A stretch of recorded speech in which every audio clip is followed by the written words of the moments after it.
AppSec's online support program, Class 9, Week 12, Lesson 15, Subject Biology. Textbook Biology, page number 160, Unit 8, Nutrition, topic Stomach, resources required, Biology textbook. Objectives. By the end of the lesson, students will be able to revise structure and function of stomach. Stomach, digestion, churning and melting. As in the previous lecture, I have told you about the oral cavity, pharynx and the esophagus. How the bolus is made in the oral cavity, how salivary amylases and glands act on that food particles, then how the food is pushed back to the mouth, and then how the nasal cavity is closed. As the nasal cavity is closed, then how the food enters into the esophagus, and from the esophagus the food enter into the stomach. So today we will be discussing the stomach in detail, that how food digestion take place inside the stomach, also about the churning and melting of the lipids.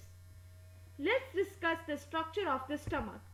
It is the dilated part of the alimentary canal. It is J-shaped.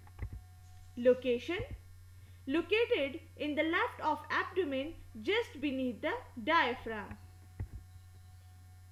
Now, stomach has two portions, that are cardiac portion and pyloric portion. Cardiac portion. Now, it is present immediately after the esophagus. The part of the stomach that is present just after the esophagus, that portion is actually known as the cardiac portion, and pyloric portion is present beneath the cardiac portion. There are two sphincters of the stomach. One is cardiac sphincter and another is the pyloric sphincter. Cardiac sphincter. It is between stomach and the esophagus. Pyloric sphincter. It is present between stomach and the small intestine. What are sphincters? Sphincters are actually the openings that are present between the stomach and the esophagus, and stomach and the small intestine, that help in the passage of the food particles. When the bolus enters the stomach, so the bolus will enter into the stomach with the help of the cardiac sphincter that is present between the esophagus and the stomach. Now, we are having some glands in the stomach. Those glands are known as gastric glands. When the food entered into the stomach, so the gastric glands found in the stomach wall are stimulated to secrete gastric juices. As the bolus entered into the stomach, so the juices or the glands that are present inside the stomach, they will be stimulated. As they are stimulated, so they will secrete gastric juices. You can see the structure of the stomach. Here it is esophagus, then there is an opening at the end of the esophagus. This is known as cardiac sphincter. Then you can see the cardiac portion. The above portion of the stomach is called cardiac portion. Then you can see the body of the stomach. Then you can also see the pyloric portion that is present, that is the lower portion of the stomach. Then pyloric sphincter is present, which is connecting the stomach and the small intestine, and these are the walls of the stomach. Gastric juices. What are those juices which are secreted inside the stomach? They are mucus, hydrochloric acid and a protein digesting enzyme, pepsinogen. So three kind of juices will be released in return of the bolus, that are mucus, hydrochloric acid and pepsinogen. What is the function of the HCl, like the hydrochloric acid? It converts the inactive enzyme pepsinogen into active enzyme called pepsin. As pepsinogen is present inside the stomach in inactive form, it is not activated. When the food particles enter into the stomach, then the pepsinogen will be activated. How the pepsinogen is activated? It is activated with the help of the hydrochloric acid. Hydrochloric acid will activate the pepsinogen into the pepsin, and in turn pepsin will act on the protein part and it will digest the proteins.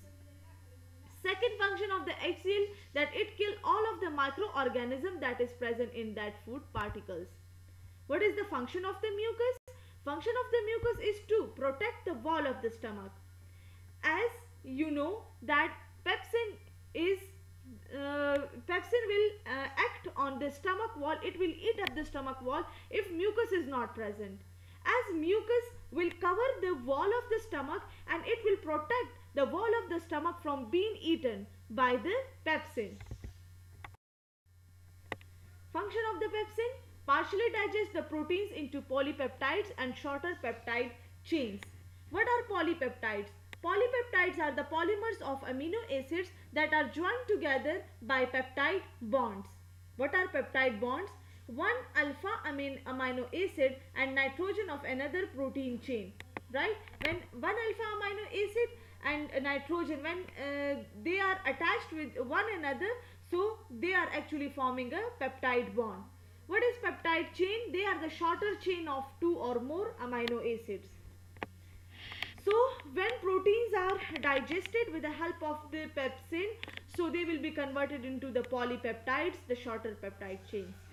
Then after all of this, churning will take place.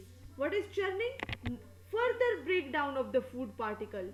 As food has been acted upon different kind of juices that are present inside the stomach, after that further breaking of the food particle will take place, and this process is known as churning.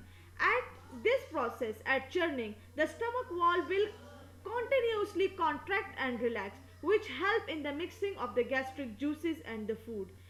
This contraction and relaxation also produces some heat, and with the help of this heat, the lipids that are present in the food particles, they will be melted. So students, this was your today's lecture. This was all about the stomach. Hope you find it easy and interesting. Thank you so much.